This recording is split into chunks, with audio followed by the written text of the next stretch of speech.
নন প্যাসিভের কথা অনেকেই বলে গেলেন, আপনারা সবাই জানেন নন প্যাসিভের এখন আপডেট নেই। নন প্যাসিভের কি হচ্ছে আজ 6 বছর ধরে আমাদের কি ব্যাপার অন প্যাসিভ, সেটা মোটামুটি আমরা কেউ 100, কেউ 90, কেউ 60, কেউ 30% জেনেছি। আমি বলছি না অন প্যাসিভের প্রোডাক্ট সম্বন্ধে বা কত বড় হতে পারে অন প্যাসিভ অনলি ফর, সেটার জন্য আমরা 1% জানি, 2%। স্যারও বলেছেন আমি 20%। আমি ওটার ব্যাপারে যাচ্ছি না, কিন্তু অন প্যাসিভ কি প্রোডাক্ট বা সারা বিশ্বে campaigning, marketing, data centre, physical product, digital product, 3D printing, domain, affiliated customer, যেগুলো অন প্যাসিভকে টানা দিয়ে রেখেছে, যেরকম পোলের যেরকম টানা দেওয়া থাকে সেই রকম এক একটার সঙ্গে এক একটা সূক্ষ্ম স্যারের ভাবনাটাকে জুড়ে দিয়েছেন। সেই জন্য আমরা আশাবাদী। স্যার বলেছেন 3000%। আর আমাদের সুমন পারফেজ ডাইরেক্ট গেছিলেন দুবাইয়ে পরশুদিন, ও বাস্তব চিত্র সব তুলে এনেছে এবং সাইডে দিয়েছে, আপনারা দেখেছেন। এবং ওনার ভাবনাটাকে আমরা সবাই মিলে স্বাগত জানাই।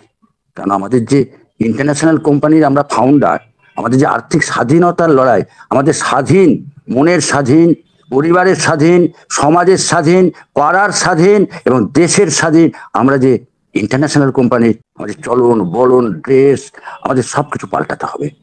তার আগে সর্বোপরি মনোভাবটা পাল্টাতে হবে।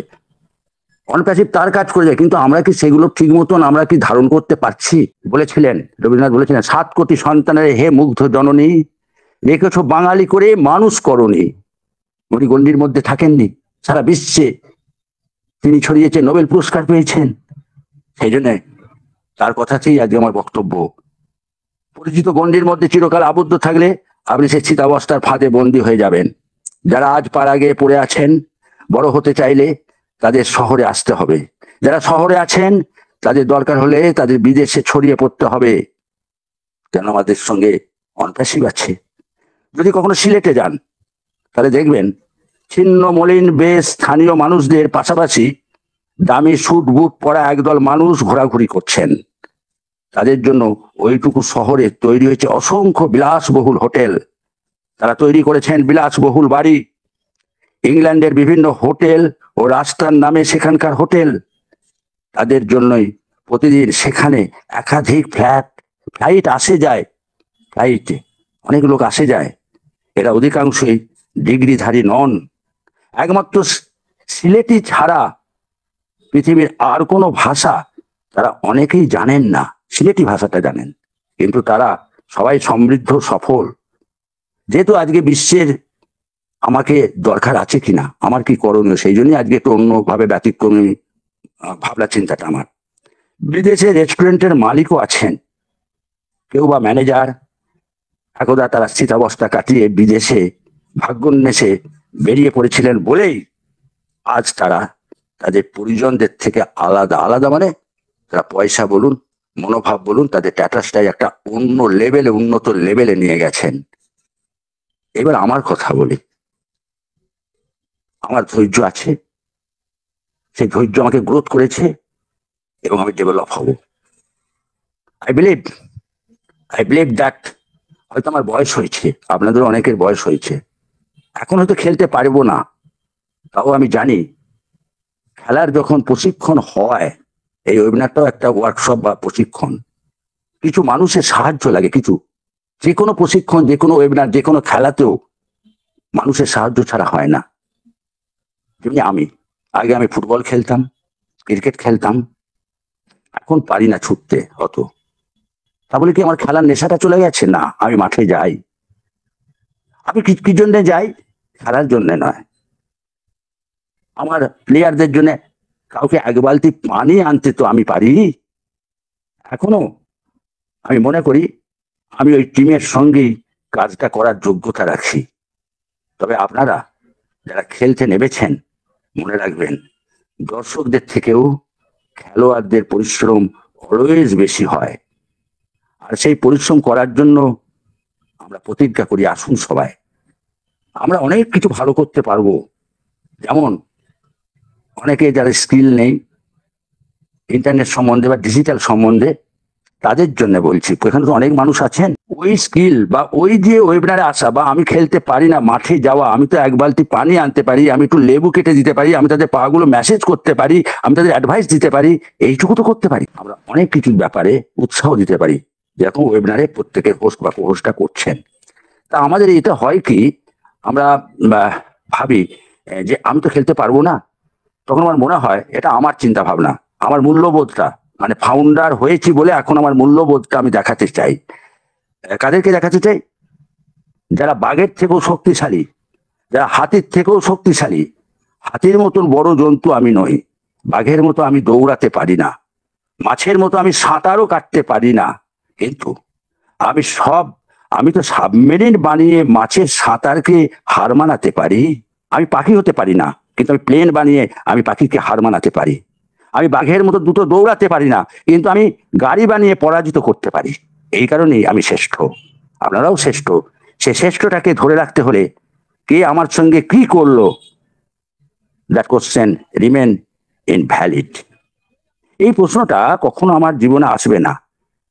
আমার জীবনে প্রশ্ন আসবে, how much I can give, আমি অন্যকে কতটুকু দিতে পারি। যেহেতু বিশ্বের কথা আজকে বলা হয়েছে, স্বপ্ন কখনো ঘুমিয়ে দেখা হয় না, স্বপ্ন দেখতে হলে ঘুম ভেঙে যায়। যাদের ঘুম ভেঙে যাবে তারাই অন্যকে স্বপ্ন দেখাতে পারবেন। কেউ আমাকে সালাম দিক আর না দিক, আমি অন্যকে সালাম দেব, আর সেটা যদি করতে পারি আমরা কখনো পরাজিত হব না ইনশাল্লাহ। কঠিন সত্যটা হলো যে দুনিয়া আপনাকে পুছে না, দুনিয়া আপনাকে পুছে না, পুছে আপনার স্কিলকে। ধরুন একদিন রাস্তায় আপনার প্রিয় একজন মানুষ, বন্ধু বান্ধব, বাবা মা, বান্ধবী, বন্ধু, যেই হোক বা স্ত্রী, ধরুন যে কোনো, এটা আমি একটা গল্প বলছি। কেউ হয়তো আমার বন্ধু বা কেউ গুলি খেয়ে রাস্তায় পড়ে আছে, রক্ত পড়ছে, যন্ত্রণায় কাতরাচ্ছে সে, আপনার দিশাহারা অবস্থা। এমন সময় একজন যুবক এগিয়ে এসে আসলো, সরে দাঁড়ান, সরে দাঁড়ান আপনারা, বলতে বলতে সে গুলি খাওয়া ব্যক্তির কাছে গেল। গুলির স্থানটি দেখে সে তার পকেট থেকে একটি ছুরি বার করে সেখানে চিকিৎসা করার জন্য রেডি হলো। আপনি তাকে জিজ্ঞেস করলেন, ভাই আপনি কি ডাক্তার? লোকটি বলল না। আপনি বললেন, তাহলে নিশ্চয়ই আপনি জানেন আপনি কি করছেন, অর্থাৎ গুলি বের করা ইত্যাদি নিয়ে আপনার ট্রেনিং আছে নিশ্চয়ই।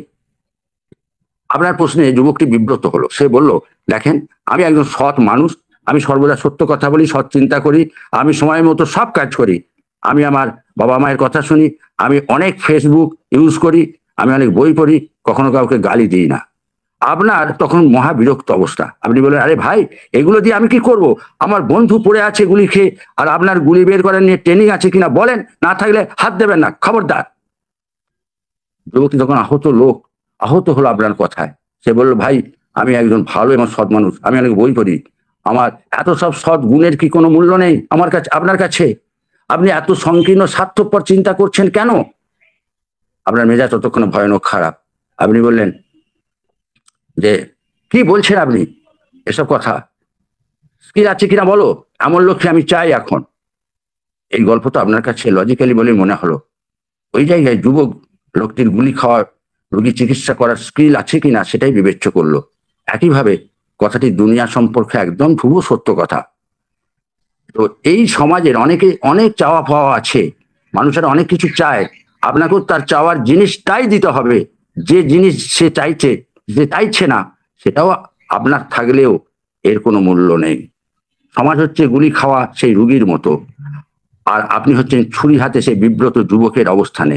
সে ভাবছে যে আমি এত ভালো, কিন্তু আমাকে কেন সমাজ সম্মান করে না, কেন আমার টাকা নেই, কেন আমার ইত্যাদি ইত্যাদি নেই।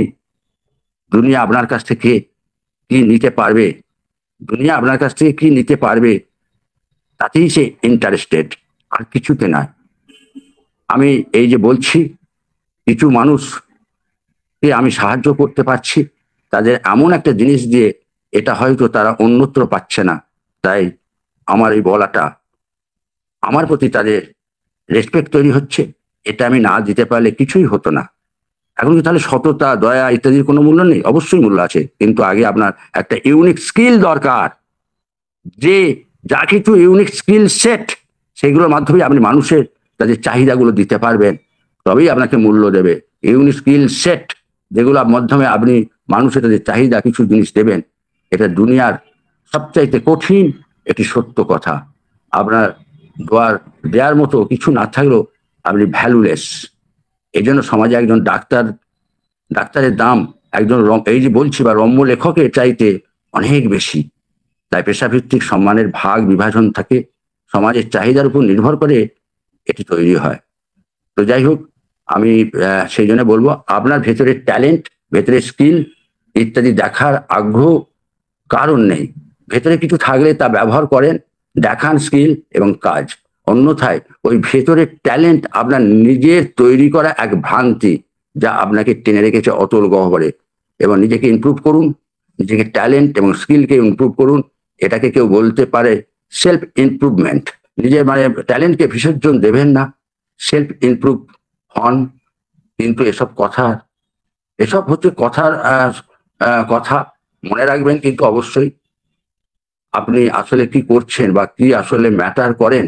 আপনি নিজের স্কিল বাড়াচ্ছেন, শিখছেন, ইউনিক স্কিল তৈরি করছেন, যাতে সমাজকে এমন কিছু দিতে পারেন যা সমাজ চাইছে, মানুষ চাইছে। এটাই সম্মান।